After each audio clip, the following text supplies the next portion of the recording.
Inequality plagues even the digital world, where human biases baked into algorithms and persistent access issues only deepen our divides. That's why the work of people like our next presenter is so crucial. This 18-year-old is helping to rewrite Chile's artificial intelligence policy, the youngest contributor ever in that role. And she's now also the youngest SDG advocate appointed by the UN Secretary General. Here with her lightning talk about ensuring digital rights for all, welcome Valentina Munoz Rabanal.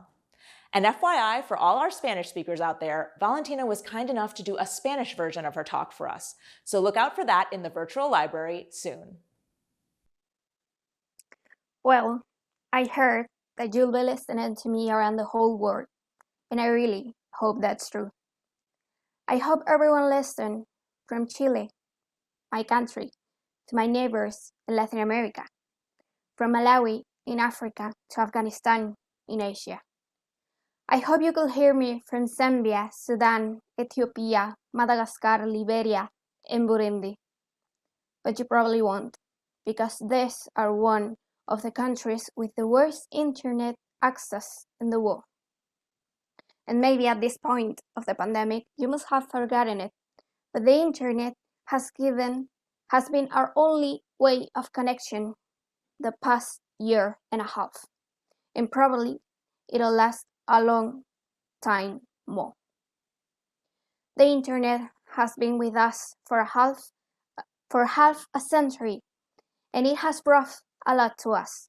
So I would like to ask you to think how much the internet has given us, but really, how much?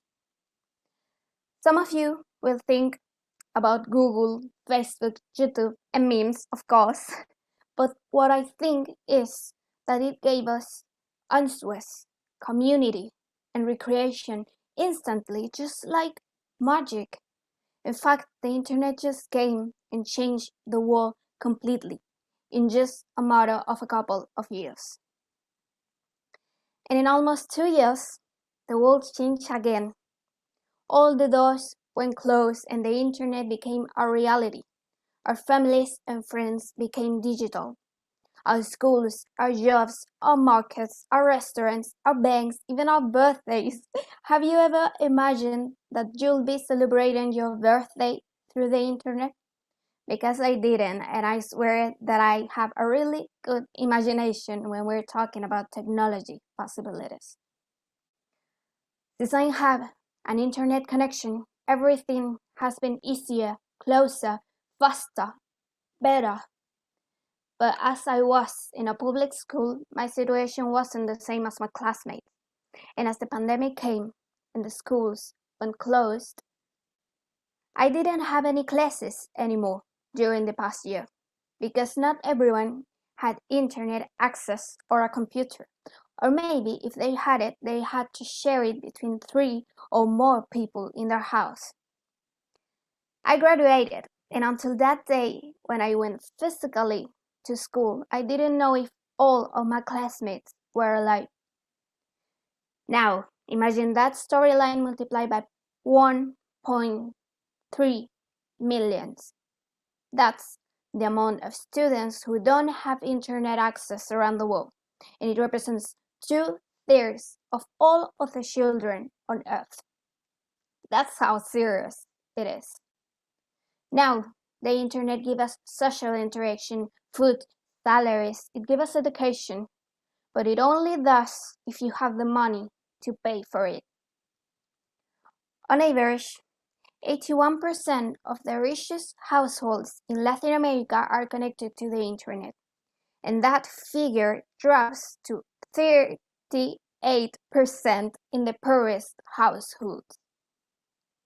And in some cases, you can even have the money, but it isn't enough. Maybe because you live in a rural place, or maybe because you are a woman. Women make up 70% of the world's poor and also represent the least digital literate group in the world. Even there are some countries in which internet access is forbidden for women. digital gap is a gender issue. The internet has become a necessity, and as it has improved our global communication, it also has deepened our inequalities. Since the internet has become a reality, the poor are poorer, the women live more violence, and children have less access to their education. The pandemic has brought to us the major digital gap crisis in world history. I constantly hear people immersed in the world of STEM, science, technology, engineering, and math, talk about the hard science themselves as if they did not have much interaction with soft skills and social studies. Visualizing that men are raised by stimulating hard skills like curiosity, questioning, investigation, while women are stimulated with soft skill, communication, caring, empathy. It is not surprising that such an old effort to characterize the hard science as masculine and the social science as feminine continues penetrating deeply in our ways of building careers, research, and academy. But the truth is that something that seems so basic as a chair is technology. Even a cup or a shower, they are also technology. Technology is the art of understanding human needs and of our environment needs to create material solutions. Technology is our human ability to turn problems into opportunities. And that's why technology is and must be an intersectional topic. When we talk about technology, we also talk about gender, poverty, adult-centrism, territory, raciality, and every other aspect and context that build us as society. In 2020, when I was 17, the Minister of Science in Chile was shaping the first national artificial intelligence policy. So I decided to be a part of it, but the answer I got is only adults over 18 years old could contribute to this policy. AI has a lot of discriminate biases, from its development and testing to use of failures, due to the lack of diversity and inclusion during its entire process. Some people talk about it as if AI were just badly programmed, but it isn't. Suit AI, it's perfectly programmed by white old men to white old men. That's the problem. And they were trying to solve it with white old men discussing on a table. Just as a fact, I'm going to tell you that just 1 in 11 programmers in Chile are women. There are inequalities everywhere when we talk about tech, especially about coding technologies such as AI. That's why I have been working with the Latin American Association of Young Women for Ideas, AMUJI, for about 5 months to train girls across the country in artificial intelligence so they can contribute as female youth in the construction of the AI policy, achieving that finally this policy has an explicit focus on recognition and protection of children and youth rights. During my life, I heard so many times that children are the future. And it sounds really cute, but it wasn't. It was more like, yeah, I know you exist, but I don't see you. I don't hear you. Wait until you are an adult, and then we'll see. I think we don't have to wait, and if adults are not going to work for the future that belongs to youth, then we have the right to take the leadership of our own, and we do not have to ask for permission. As a girl in the world of programming, I have had not only to knock on thousands of doors, but also to break them. so my partners and I can stop being mere observers and begin to build a more diverse and inclusive future through the representation and protagonism of historically oppressed groups. I have been the only woman, the only Latin American, or the youngest many times. When the AI policy officially went out, the Ministry of Science recognized me as the youngest programmer to contribute on the construction process. Today, I'm being appointed as SDG advocate, the youngest one, again.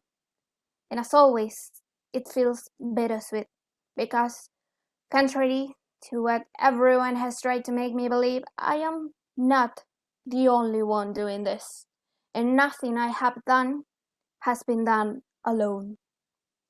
And I know that this is an opening door, but all girls and all youth do not fit in just one door. I think this needs to be changed. When we talk about sustainability, we talk about intergenerational dialogue. There is an academic from the University of Chile, Claudio Gutierrez, who says that in the future, alphabetize will mean teach to read, write, and code. That's the future, and we're not ready yet. So if it's true that the future belongs to us, you must listen to us. 20 years ago, the United Nations were pledging to improve the world through the Millennium Development Goals. 8 goals, and none of them talked about prosperity, innovation, and peace. Now, we have 9 years left to achieve the SDGs, which are so much more ambitious about the future we want and what we are willing to do to get it. Are you willing to build the future together with racialized people, with women, with dissidents, and youth at the table? What are you willing to do? How much are you willing to invest to break the digital divide and connect us globally?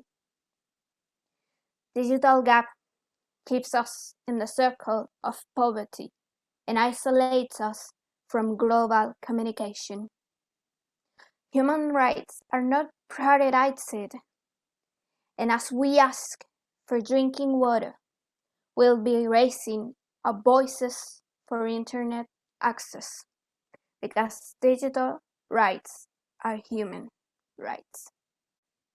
Thank you.